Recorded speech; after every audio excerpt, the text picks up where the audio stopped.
look at this meme over here. I'm a spiritual advisor and I'm a spiritual mentor and I'm a paranormal specialist, and I'm here to explain to you about soul imprinting. Okay. Now, I noticed there isn't a lot on TikTok about it. I thought that I would be able to find a stitch and explain soul imprinting, but I didn't find much. Okay. What is soul imprinting? Okay. So there's apparently another kind of soul imprinting, and I just found it on TikTok about reincarnations and how downloading messages from the Akashic records.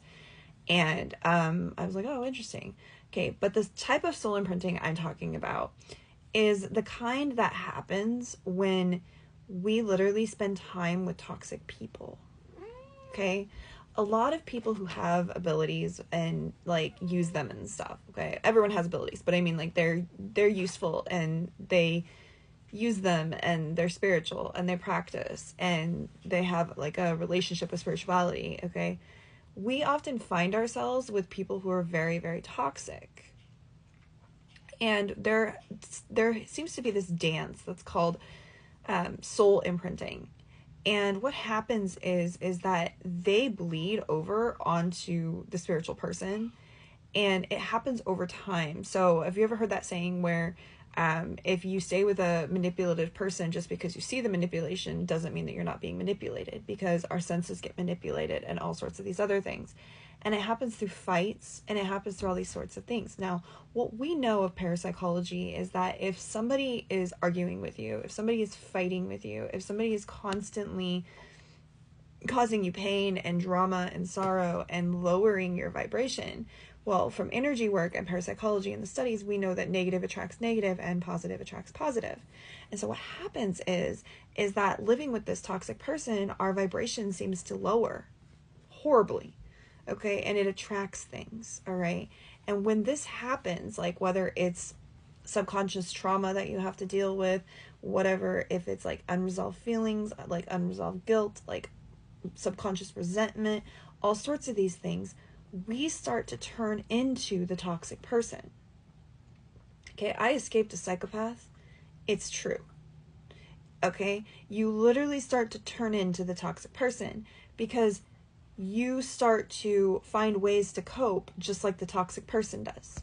Meaning, like, they'll say things like, well, you're just blowing things out of proportion. Like, it's not that big of a deal. You're overreacting. They'll say things like this. And then when you talk to other people and somebody does that, you'll say, I think you're making a big deal out of nothing. Okay, do you see how this bleeds over? And so we start to do what's called a soul imprint. And when you do a soul imprint, it can get really bad for some mediums and some spiritual people. You can start to telepathically pick up on their thoughts. You can start to believe that they're your own. You can start to hear voices and see things. You can also start to like hear things that they're going to do. Like, I can't explain it. It's like you start to literally sense when they're doing bad. Okay.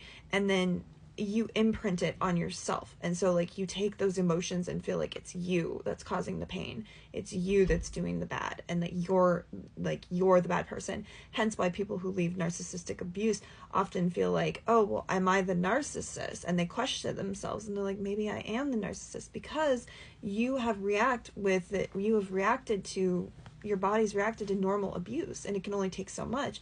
And so what happens is you literally start to react to the abuse, and we call this in therapy reactive abuse. And when you use reactive abuse, you lower your vibration.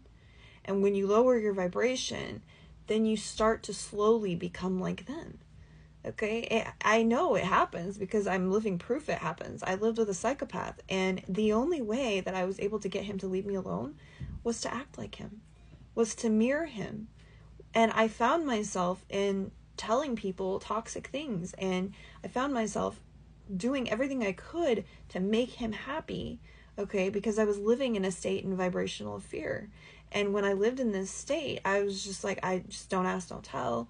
Like, I became very, very toxic. I would talk about people because he was talking about people. So I did that because I was like, well, that's his language. So like, and so you literally start to become, this is why it says, like, you need to be careful about the company you keep, because it will drain you. and you will slowly become that person. Sorry. So birds of a feather flock together. And this is where this comes from, is it's soul imprinting, and it's a spiritual thing that happens where somebody who has so many gifts and is like a medium or, you know, sensitive to the other side, this toxic person will come in and start to harvest energy off of them and start to slowly get them to become a terrible person. And it happens. I watched it happen with my own self. I escaped a psychopath. And I didn't recognize myself. Even though I knew what was going on and why I was doing it, to survive and to thrive in a harsh environment, I minimized everything. I literally turned the other cheek. I was like, oh, it's fine, it's fine, it's fine, because I was fearful. And I became toxic. I became very, very toxic. I became people-pleasing, and I spoke his language because that was the only way that I was seen or heard. So if he yelled at me, I'd yell back at him because I was like, that's the only way he'll listen to me. And that's not healthy. And so soul imprinting, you need to watch out for it. Have a good one.